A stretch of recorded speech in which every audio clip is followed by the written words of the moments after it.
What's up, YouTube? This is NU battle against FallenAngel. To start things off, I lead with my Sharpedo. He leads with an Arbok. I thought he'd actually stay in there, so I went for Earthquake after he got the Intimidate off. But he goes into Exado, so yeah, I got to go out because I'm fearing a U-turn, and that's going to hurt.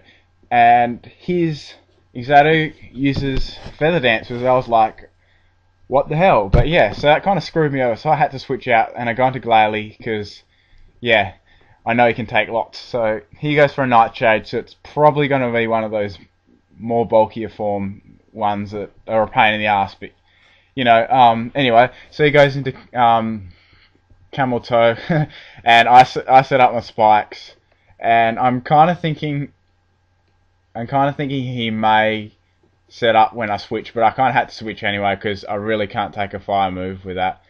And I get the Intimidate off just in case he went for a physical move, but of course he went for the Overheat. So that's, yeah, my Stantler's kind of saying, oh dear, because it just got scorched. But anyway, I just lived that, which is alright because I continue using his Intimidate throughout the battle, which is alright.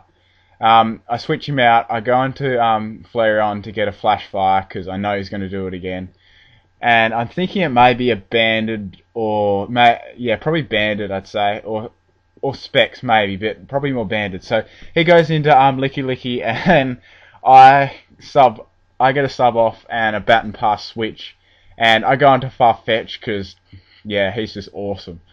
And yeah, he does a sub too, so I'm starting to think it might be one of those sub punching ones that I've seen a few times. So I get a Swords Dance off, and he goes for a Belly Drum. I'm like, oh crap, I didn't see that coming. And thankfully Darks has Quick Attack, so yeah, because he also got a Salic boost there, which would have been kind of bad. So I've got Quick Attack, and that's going to break his sub, which is good. Because yeah, I know I can get rid of that in the next turn. So Fire Punch is obviously going to break my substitute, and I got a feeling he may switch out here and go into Arbok again, which he does to get the Intimidate off. I get the Spike damage. He gets the Intimidate. I go for a quick attack, obviously, because I wanted to finish that Licky Licky off. But yeah, he goes for a Switcheroo, and I was like, whoa, I didn't even see that coming, and he must be Choice Scarf. So yeah, I get the Choice Scarf, and yeah, obviously I went for another Swords Dance there because I did have a Focus Sash. So yeah, I go into Odeer again because yeah, Intimidate, and he crunches, and that does not take me out, which is kind of cool, so I can keep using it. Maybe it's Death Fodder for something. But yeah, I switch out, go back into Farfetch'd because I actually thought he'd go for an Earthquake, and that was a good prediction by me. So I get another Night Slash off because I'm Scarfed, and I've got no idea what he's going to do, but he goes for a Crunch, and that does donkeys because I got the Intimidate. I got the Intimidate. So many Intimidates. Intimidate everywhere. Yeah, so he goes into Camerupt, and I Night Slash, and that actually does a decent amount, so I'm thinking it's probably just one of those banded ones because it's got more physical moves in its move pool, that uses more than special attack moves most of the time. So yeah, I go into OD and get the Stone Edge just as Death Fodder to make him switch. I go into Relicanth. I've always wanted to use one of these, so I tried out this banded set, which proved to be pretty good. So he expected my Waterfall, and yeah, he goes into Victreebel. I go into Flareon again because yeah, why not? They got the whole fire advantage going. So he sets up a Sunny Day, and that's got Chlorophyll, so it's going to be like uber fast, and yeah, outspeed everything. And I haven't got any priority moves, so he uses Sleep Powder. Actually, she uses Sleep Powder. And then Sludge Bomb. I didn't really want to switch anything into this because I just wanted to see what it could do, and yeah, and it's Life Orb too, so I'm still getting some Life Orb damage.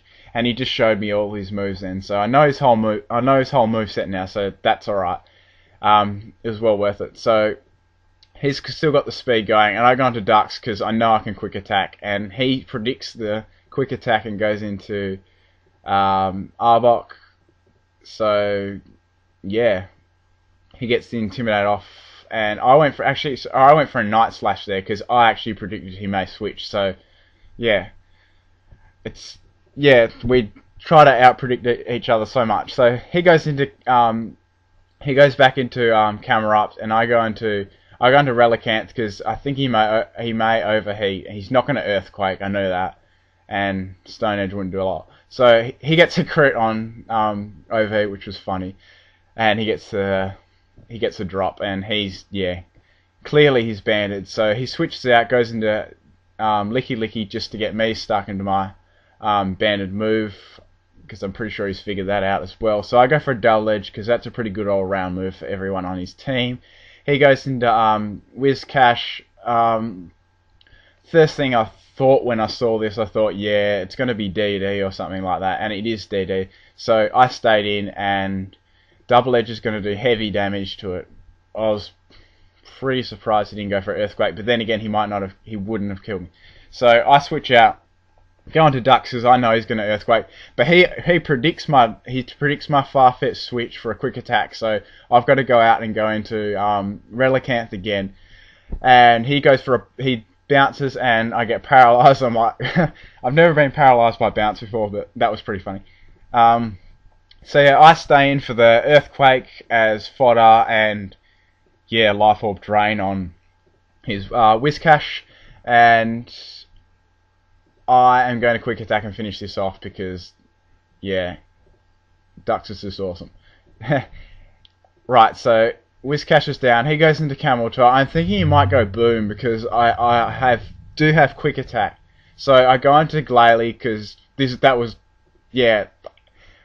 hell shitting myself about going to Glalie there because overheat. But yeah, I made a really good prediction there. So Glalie went down. Don't really need him anymore, and that Camel Toe was a pain in the ass. So really, I go back into Jaws, and I can really take this match by the balls now. So yeah, at Ice Fang, you're probably thinking why not Crunch, but yeah, I went for a bit of a less conventional set. So he goes for a U-turn, which I thought, and it's one of those slower, bulkier Ninja Birds. So it didn't take me out surprisingly, so that's good. So he can only go into Victreebel, and I know Victreebel hasn't got any priority moves. And yeah, this was a really close game, and it was fun because I'm only just starting to get into NU battles, and because OU's being boring now, because it is. And yeah, hope you guys enjoyed this, and I'll catch you in the next battle.